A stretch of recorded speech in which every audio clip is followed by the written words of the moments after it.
Hello again. Today, let's talk about batons, how to hold the baton. We're going to cover that right now. So, the first thing that Dr. Eichner's text says is that the baton length is something to be considered. And so, many times what we do is the baton should basically, the length should match your forearm. So from the wrist to where the elbow breaks, or to the elbow.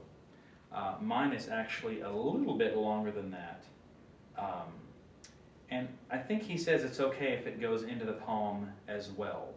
But obviously anything longer, there may be an inch or two leeway in there. But anything longer than that is not going to be a good idea for you, because the weight of the baton and all of the various parameters are going to cause your gesture to start overcompensating for the lack of balance. So keep it, like I said, either starting at the wrist, it should stop at the forearm, or starting here. If it goes an inch or two into the hand, I think that's okay. But if it's anything longer or shorter, probably not the best baton for you. Okay? So let's see. Okay. Plus it might hit the music stand as you're conducting. Another thing to be considered actually is the music stand. I'm using it here in its traditional way with the lip back here, a couple of inches of just metal, obviously to keep the sheets from falling off the stand. When you use the stand, it's important to use it in a place where, obviously we're trying to communicate with our ensemble. And we'll of course look down at the score unless we have a photographic memory.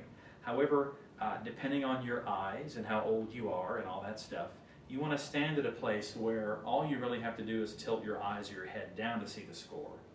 If we're right up on the stand, even a young person is going to be doing this, and then it's going to be this. And that is obviously not ideal. We don't want to see the conductor at the top of their head. So back up wherever you need to be so that when you conduct, you can look at the score and right back up at the sopranos, or if you're going to cue the bassoon, you can do that. Okay?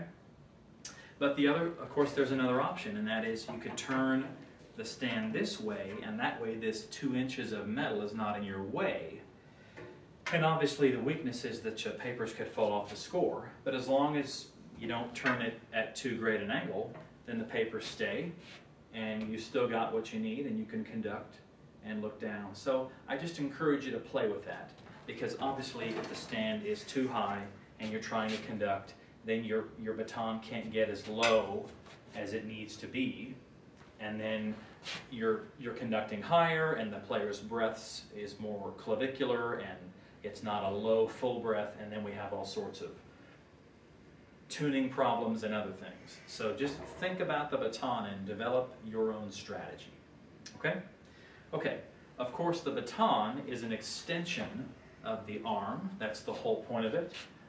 Generally speaking, instrumental conductors use the baton. There's a lot of reasons for that. I think part of it's just woven into the fabric of working with instruments. The old tap the stand thing. The ensembles are typically larger. You might have a 80-piece band, and to have an extra 12 inches of knowledge to it's just easier to see. An extension of the hand. Whereas choirs, generally speaking, are smaller. You don't have all the music stands and the chairs to fill up the room, which puts the players farther away. So choral conductors tend to use hands, instrumental conductors tend to use batons, but there are exceptions. So again, develop your own strategy, your own philosophy. Okay? Of course, once we get the baton working, and we'll get to the grip in just a minute, but we don't want to point the baton directly out. That, I can feel the tension in that already.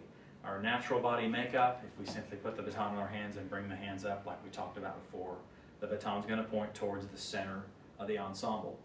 And that is the normal. Now, of course, we don't want this, and we don't want straight out. But just let the body do what the body wants to do and avoid all tension. Okay? Let's talk about the baton grip. It's not the best word. Grip sounds like the baton hold, the baton position. I like those words a little bit better. But basically, if you just open your right hand and then set the baton at a 45-degree angle, pointing out between, you know, your fingers pointing straight, if you will, and then the thumb going that way. Actually, I guess it would be parallel to your thumb if your thumb's out like that. Set it in there diagonal, and then just wrap your fingers around it, like this. And of course, there are 3 points of contact with the baton.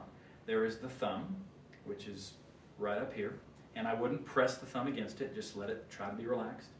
And then typically right around this first joint, or this first bend in the skin, or whatever you want to call it, this first place in the pointing finger, is where that's going to touch up there. And then of course, right in the center of the fleshy part of the hand.